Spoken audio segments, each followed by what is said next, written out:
आज समात का दिन था। इमरान खान साहब की बहनें भी वहाँ पे गई, वकला भी गए और वहाँ पे जो है वो सहाफ़ी भी गए। फिर वही सारी जो हमेशा से खुराफात होती हैं जेल के बाहर, वो तो होती रही, लेकिन कुछ बयानात सामने आए हैं जो इमरान खान साहब की बहन ने अलीमा खान साहबा ने पहुंचाए पाकिस्तान के सोशल मीडिया तक। मीडिया में तो इमरान खान साहब का स्टेटमेंट चलता ही नहीं है, कोई बताता ही नहीं है, लेकिन सोशल मीडिया पे जो इमरान खान साहब के अब तक बयानात सामने आए हैं, तफसीली जो सारी चीजें हैं, वो तो जब पाकिस्तान तहरीक इंसाफ का जो सोशल मीडिया का सेल है वो बैरून मुल्क से इमरान खान साहब के ट्विटर हैंडल के ऊपर पूरा उनका स्टेटमेंट डालेगा तो पता चलेगा। बड़े सख्त स्टेटमेंट है इमरान खान साहब के। एक तो इमरान खान साहब ने सहाफियों को यह बताया कि उनके बेटों से टेलीफोनिक मुलाकात होती है, जो बातचीत होती है टेलीफोन पे, वो काफी अरसे से रोकी हुई थी, लेकिन बिलाखिर इमरान खान साहब की अपने बेटों से बात करवा दी गई है टेलीफोन पे, और ये बात कोई 1.5 घंटे तक हुई है। इस पे इमरान खान साहब ने कंफर्म किया सहाफियों को कि मेरी 1.5 घंटे तक मेरे बच्चों से बात हुई है, मेरे बच्चे मुझे मिलने के लिए पाकिस्तान आएंगे और बच्चे सियासत या किसी एहतजाजी तहरीक का हिस्सा नहीं बनेंगे। अब मुझे अखबारात भी मिल रहे हैं और टीवी की सहूलत भी दस्तयाब है, ये इमरान खान साहब ने बताया। अच्छा, जिन दिनों में पाकिस्तान तहरीक इंसाफ का बहुत बुरा वक्त चल रहा होता है ना, उस वक्त इमरान खान साहब को अखबारात भी दिए जाते हैं। जिस वक्त एस्टेब्लिशमेंट का बुरा वक्त चल रहा होता है ना, उस वक्त इमरान खान साहब के अखबारात बंद कर दिए जाते हैं। तो आप ये तरीका वारदात देखें, क्योंकि आजकल पाकिस्तान तहरीक इंसाफ के खिलाफ फैसले आ रहे हैं, धड़ाधड़ अदालतें सजाएं सुना रही हैं, नाअहलियां हो रही हैं, तो ऐसी सूरत में इमरान खान साहब को अखबार भी दिया जा रहा है ताकि वो उसको पढ़े और कमजोर पड़ जाए। फिर इमरान खान साहब के बेटों ने जो एक यानी सीधी उंगली से घी नहीं निकल रहा था, तो फिर उन्होंने उंगली टेढ़ी की। उन्होंने इंटरनेशनली जाके मुलाकातें भी की, आलमी तंजीमों को भी बताया, दबाव बढ़ाने की कोशिश की, इंटरनेशनल मीडिया को इंटरव्यूज भी 2-3 दिए उन्होंने। उसके बाद ऐसा लगता है कुछ इंपैक्ट हुआ है और इमरान खान साहब की उनके बेटों से बातचीत करवाई गई है। अलीमा खान साहबा ने बताया कि इमरान खान साहब के बेटों के जो नाइक ऑप हैं, मैंने आपको पहले बताया था कि जिसके बाद नाइक ऑप होना, या जो ओवरसीज पाकिस्तानी होते हैं, या जो पाकिस्तानी एक्चुअली तो वो पाकिस्तानी शहरी होते हैं लेकिन वो बाहर रहते हैं, जैसे कि इमरान खान साहब के बेटे हैं, उनके पास पाकिस्तानी शहरियत है, वो पाकिस्तान में पैदा हुए हैं, तो उनके बाद नाइक ऑप है। नाइक ऑप जो है वो एक आईडी कार्ड है और वो उनके गुम गए। जिसके बाद नाइक ऑप वो कंट्री में आ सकता है, लेकिन वो उनके कहते हैं गुम गए, जो अलीमा खान है उन्होंने बताया, और इस वजह से वो पाकिस्तान में अपने नाइक ऑप पे ट्रेवल नहीं कर सकते। तो उन्होंने नाइक ऑप के लिए अप्लाई किया कि जनाब हमें नाइक ऑप मुहैया किए जाएं। अब इस प्रोसीजर में वो 1 महीना भी लगा सकते हैं, लिहाजा उन्होंने वीजा अप्लाई करने के लिए भी दरखास्त दे दी कि हमें पाकिस्तान का वीजा दिया जाए। वीजा 1 घंटे में दिया जा सकता है और वो अभी तक नहीं दिया गया। इसमें जनाब अलीमा खानम ने कहा कि वहां जो जमामा की फैमिली है, उनकी कोई सेक्रेटरी है या कोई खातून है, वो जाएंगी और जाकर पाकिस्तानी एम्बेसी से मुलाकात करके पूछेंगी कि उनके जो बच्चे हैं जमामा के, उन्हें पाकिस्तान का वीजा क्यों नहीं मिल रहा। तो ये मंडे वाले दिन वो कह रहे हैं ये प्रोसीजर अब आगे बढ़ाएंगे। अब अलीमा खान साहबा ने क्या बताया कि इमरान खान साहब ने क्या कहा। उन्होंने कहा कि आसिम मुनीर ने अपने इक्तदार के लिए पाकिस्तान के इदारों को तबाह कर दिया है। 26वीं आईनी तरमीम के जरिए अदलिया को हुकूमती इदारा बना दिया गया है। इलेक्शन चोरी करके चोर मुसल्लत कर रहे हैं, ये इमरान खान साहब ने कहा। फिर इमरान खान साहब ने कहा कि पाकिस्तान के इदारों की 77 साल डेवलपमेंट को अपने इक्तदार की खातिर तबाह कर दिया गया है। पहले मैंडेट चोरी करवाकर चोरों को पाकिस्तान पर मुसल्लत कर दिया, मीडिया का गला दबा दिया, जुडिशरी को 26वीं तरमीम के जरिए हुकूमती इदारा बना दिया। जजेस वही सजाएं दे रहे हैं जो उनके हाथ में पकड़ाई जाती हैं। उन्होंने तहरीक के हवाले से 5 अगस्त के बाद 14 अगस्त को भी बहुत अहम करार दे दिया इमरान खान साहब ने, क्योंकि अब पाकिस्तान की आज़ादी और इदारों की बहाली के लिए खड़े हैं और तहरीक में भरपूर शिरकत करने से ही आज़ादी मिलेगी। ये जनाब इमरान खान साहब का पैगाम उनकी बहन ने दिया कि 14 अगस्त को भी दोबारा पाकिस्तान तहरीक इंसाफ एक्टिविटी करेगी। और देखिए, इससे पहले इमरान खान साहब ने, मैंने आपको बताया था कि उनका टेस्ट मैच है, अब वो ये एस्टेब्लिशमेंट के साथ टेस्ट मैच खेलते जाएंगे। अब ये असाफ की लड़ाई है, फिर 5 अगस्त आएगा, फिर 14 अगस्त आएगा, फिर 6 सितंबर आएगा, फिर उसके बाद सितंबर का अगला महीना आएगा, फिर अक्टूबर आएगा, फिर अक्टूबर के अंदर वो टाइम आएगा जब 26वीं आईनी तरमीम है, उसका साल मुकम्मल होगा, अदलिया की तबाही का 1 साल हो जाएगा। तो इमरान खान साहब को, और फिर 29 नवंबर आएगा जब आर्मी चीफ लगाया गया था, मौजूदा फील्ड मार्शल को, आसिम मुनीर साहब को, तो वो दिन भी आएगा। तो ये तमाम दिन इमरान खान साहब की अब तहरीक चलती रहेगी। उन्होंने अपने आप को जेल में एडजस्ट कर लिया, उनको इस बात का आइडिया है कि उनकी पार्टी किस काबिल है और वो क्या कर रही है, कौन लोग इक्तदार परस्त बन चुके हैं और कौन लोग जो है वो इमरान खान साहब के साथ खड़े हैं। अवाम की अक्सरियत इमरान खान के साथ खड़ी है और जिस दिन तक ये अक्सरियत मामला अपने हाथ में नहीं लेती तब तक इमरान खान साहब एस्टेब्लिशमेंट के साथ जेल से बैठकर टेस्ट मैच खेलते रहेंगे। 5 अगस्त को अगर अवाम ने हल्ला मारा और जोर लगाया तो एक बहुत बड़ा इंपैक्ट अवाम क्रिएट कर सकती है और एस्टेब्लिशमेंट पे बहुत दबाव पड़ सकता है। इमरान खान ने कहा कि 77 साल बाद आज फिर वक्त आ गया है कि आजादी के लिए कौम निकले, इसलिए 5 की अगली तारीख 14 अगस्त है, दोबारा उस तारीख को फिर एहतजाज होगा और पाकिस्तान तहरीक इंसाफ की जानिब से किया जाएगा। इमरान खान साहब ने एक और बहुत बड़ा स्टेटमेंट दिया है और ये बहुत बड़ा ऐलान है, उनका फैसला है। उन्होंने कहा जी कि ज़िमनी इंतखाबात में ना हिस्सा लेने का ऐलान। इमरान खान ने कहा कि जो लोग नाजायज तरीके से गैर कानूनी तौर पर नाअहल किए गए हैं उनकी जगह किसी को खड़ा नहीं किया जाएगा।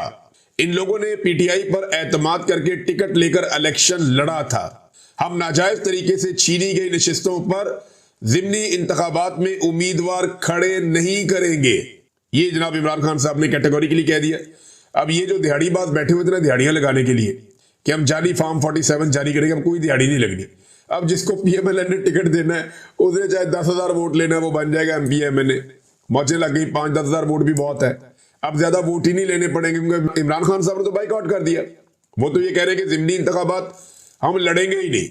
भाई इंतखाबात लड़ने क्या है, जितना मर्जी आप वोट ले लें। आपने भी देखा जो हुआ सियालकोट में, इससे पहले जो ज़िमनी इंतखाबात हुए वो भी आपने देख लिए। जो गिलानी खानदान ने ज़िमनी इंतखाबात के साथ किया वो भी आपने देख लिया।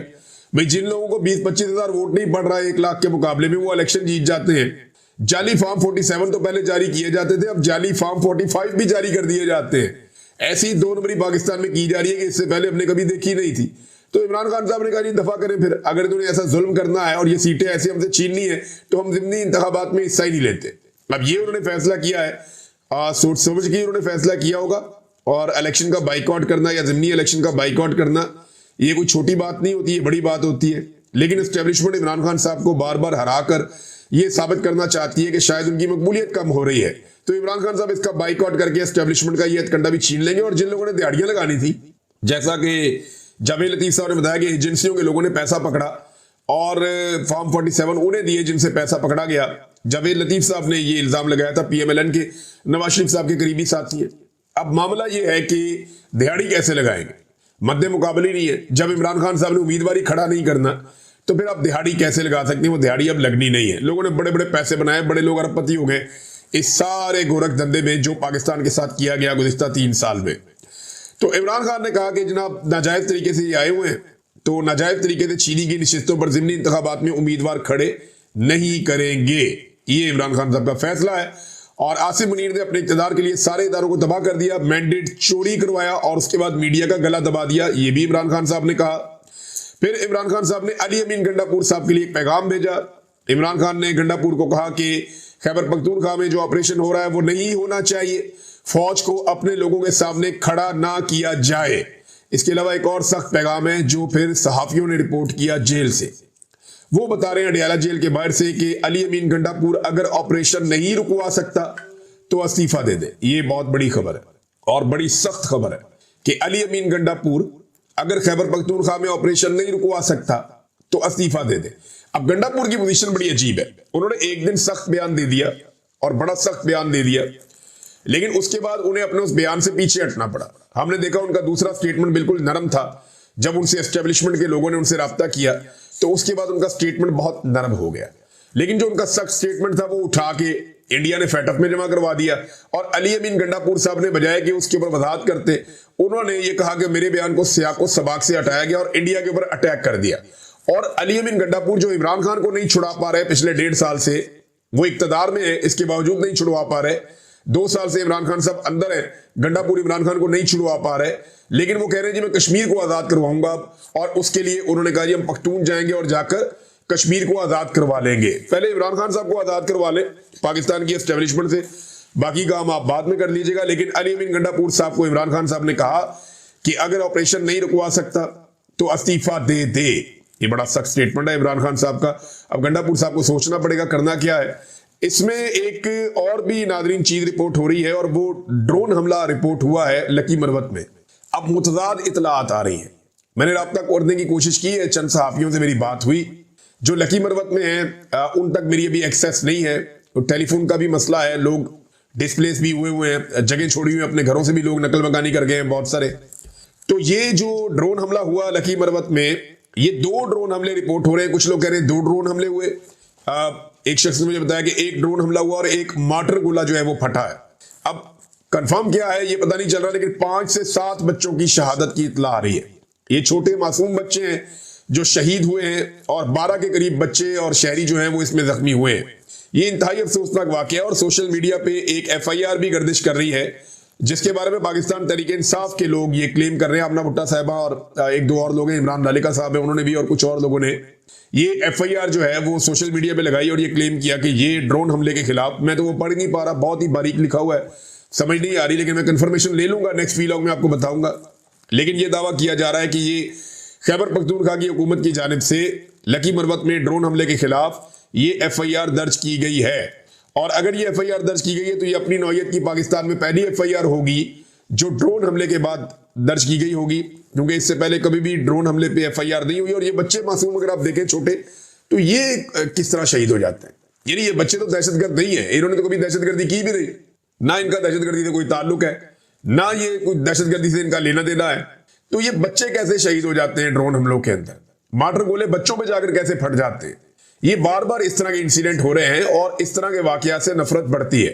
बाजोड़ में जो कुछ हुआ, जो पब्लिक का रद्द-ए-अमल आया और फिर पाकिस्तान की मिलिट्री एस्टेब्लिशमेंट की गलत पॉलिसियों की वजह से फौज के खिलाफ भी नारे लग गए और एक नफरत की फिजा बन गई, जो अली अमीन गंडापुर साहब ने बताई भी कि वो क्यों बनी और लोग क्यों नफरत करते हैं। तो अब मामला यह है कि बच्चों की शहादत से नफरत ही पैदा होगी ना। जिन लोगों के बच्चे शहीद हो जाएंगे, वो पूरा इलाका वो आपके बारे में क्या सोचेगा। तो लगातार इस तरह के इंसिडेंट हो रहे हैं, एक FIR भी रिपोर्ट हो रही है। ये वाकये को यहाँ रोक लेते हैं, अगले वीलॉग में इसकी तफसीलात आएंगी, मैं आपके साथ शेयर करूंगा। डॉक्टर असरार साहब है, इन्होंने खैबर पख्तूनख्वा की असेंबली में एक बड़ा अहम नुक्ता उठाया। उन्होंने कहा जी बंदूकें लेके, कलाशनकोफे लेके रात के वक्त कोई शख्स किसी घर में आ जाता है और आके कहता है खाना खिलाओ। अब ये दहशतगर्द के बारे में बात कर रहे हैं, तो वो घर वाले उससे कैसे लड़े। भाई मुसल्ला होके लोग आ जाते हैं किसी घर में या किसी हुजरे में घुस जाते हैं और कहते हैं हमें खाना खिलाओ, तो वो लोगों को खाना खिलाना पड़ता है। मुसल्ला अफराद को आप कैसे जबरदस्ती उनके साथ जंग तो नहीं कर सकते शहरी। अच्छा, ये उन्हें खाना खिलाते हैं, अगले दिन जनाब वो दूसरी पार्टी आ जाती है, इदारे वाले आके उस बंदे से पूछते हैं कि तुमने इस बंदे को खाना क्यों खिलाया। इनका गुनाह ये होता है कि उनसे जबरदस्ती खाना खा लिया जाता है। अब ये इस तरह की चीजें भी होती हैं, वो ये वाले एक पॉइंट ऑफ व्यू है वो भी सामने रख रहे हैं। लेकिन एक तकरीर जो बड़ी सख्त है वो सुहेल अफरीदी साहब ने की है। सुहेल अफरीदी साहब जो है सूबाई वजीर हैं और ये इमरान खान साहब के, मुराद सईद के करीबी साथियों में से। इन्होंने कहा कि जिसके दिल में जरा भी पाकिस्तान का दर्द है वो जरा सोचे, रिजीम चेंज ऑपरेशन 9 अप्रैल 2022 से लेकर आज तक फायदा किसको हुआ है। एक शख्स को या पूरी कौम को फायदा हुआ। अपने दिल में सोचे, मस्जिद में बैठकर सोचे कि पाकिस्तान में जो कुछ हो रहा है उसका फायदा एक शख्स को हो रहा है या पूरे पाकिस्तान को हो रहा है। 26वीं तरमीम के जरिए अदलिया को कंट्रोल कर लिया गया। अब वहां से वही फैसले आ रहे हैं जो बादशाह सलामत चाह रहे हैं, मीडिया वही दिखा रहा है जो बादशाह सलामत चाह रहे हैं, पार्लियामेंट सिर्फ बूट पॉलिश में मसरूफ है। ये यानी सारे इशारे जो हैं वो मिलिट्री एस्टेब्लिशमेंट की तरफ या खास तौर पे फील्ड मार्शल आसिम मुनीर की तरफ पाकिस्तान तहरीक इंसाफ करती है और वो ये उन्हीं को बादशाह सलामत एक्चुअली करार देते हैं। इमरान खान साहब भी या पाकिस्तान तहरीक इंसाफ भी, बताइए ऐसा ही लगता है। अब ये जो सारा फायदा है वो कह रहे हैं जी इन्हीं को है और रजीम चेंज के बाद से लेकर अब तक पाकिस्तान को तो नुकसान ही नुकसान हो रहा है। पाकिस्तान को तो टक्के का फायदा नहीं हुआ, ना मईशत पाकिस्तान की खड़ी हुई, ना कोई अच्छा फैसला हुआ, ना आलमी सतह पे, ना इंटरनेशनली, ना नेशनली, ना दाखिली मामला, कोई भी चीज पाकिस्तान की सीधी नहीं हो रही। दहशतगर्दी ने पाकिस्तान का बेड़ा गर्क करके रख दिया और मईशत का इस सारे करप्ट टोले ने आके बेड़ा गर्क करके रख दिया। मैं आपको चीनी का एक स्कैंडल बताऊंगा, आप सर पकड़ के बैठ जाएंगे। चीनी स्कैंडल के अंदर ये जो चीनी की कीमत है ना, इस हवाले से एक खबर है मेरे पास और वो खबर ये कहती है कि चीनी को इंपोर्ट करने के लिए जो बाहर से अब चीनी मंगवानी है उसके लिए बोलियां मांगी जाती है ना, कि बोलियां दें मुख्तलिफ कंपनियां। तो सबसे कम बोली जो है वो लंदन की कंपनी ने दी है $539 और उसके बाद जो है वो अमारात की एक कंपनी है उसने $599 फी टन के हिसाब से रेट दिया है। अब अगर ये कम बोली वाली भी आप चीनी ले लेते हैं ना, तो मार्केट में चीनी की जो कम से कम कीमत आएगी वो आएगी $227 फी किलो तक 2-2.5 महीने के बाद। ये इन्होंने पाकिस्तान के साथ किया। $80 किलो चीनी जो है वो बहुत महंगी थी और ये जो 227 या 230 रुपए बेचेंगे वो बहुत सस्ती होगी। कैसे ये बेशरम लोग हैं। ये पहले चीनी को 250 250 तक पहुंचाएंगे और उसके बाद उसको वापस 150 से 250 के बीच में लाकर ये क्लेम करेंगे 150 से 200 के बीच में लाकर जनाब हमने चीनी सस्ती कर दी है, देखिए हम कौम का कितना दर्द है हमारे अंदर, ये ऐसे करेंगे।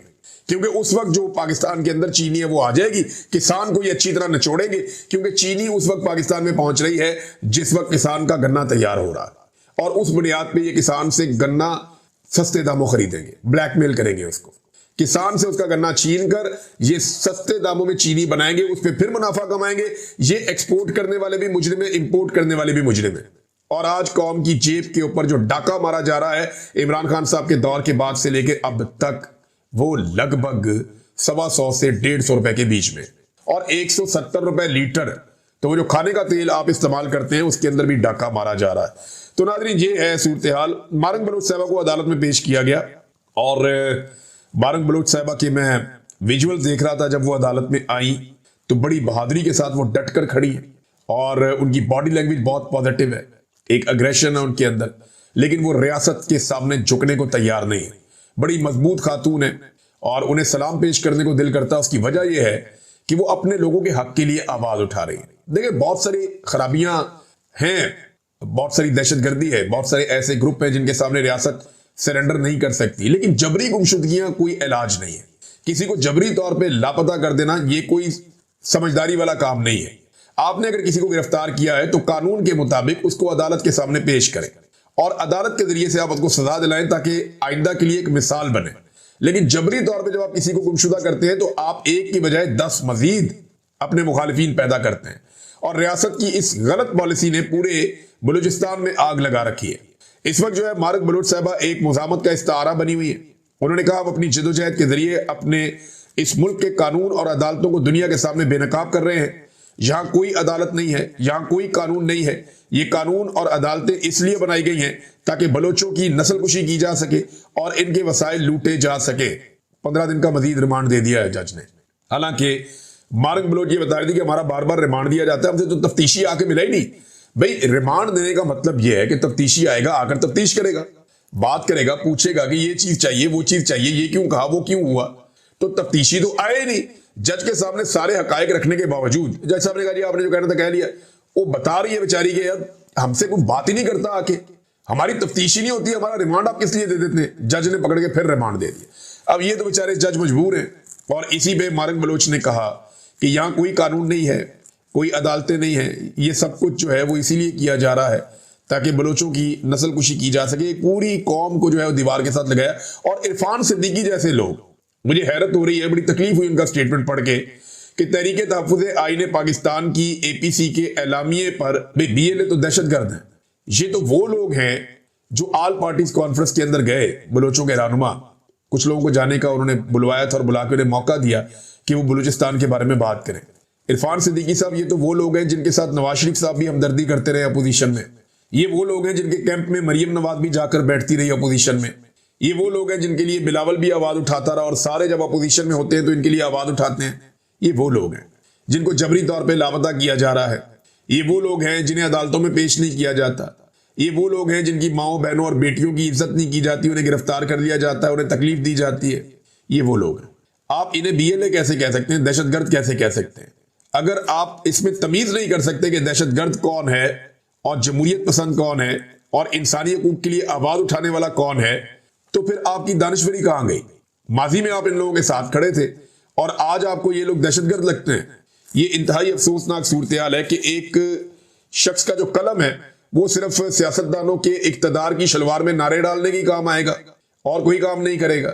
यानी जब नवाज शरीफ की शलवार में इक्तदार का नारा डालना हो तो आप अपने कलम को इस्तेमाल करते हैं, और जब नवाज शरीफ साहब जो है वो इक्तदार से निकाल दिए जाए तो फिर आप कलम उठा उठा के इनकलाबी बन जाते हैं कि मेरे हाथ में कलम है। ऐसे नहीं होता, ऐसे नहीं होता। आप ज्यादती कर रहे हैं और ये ज्यादती आपको नहीं करनी चाहिए।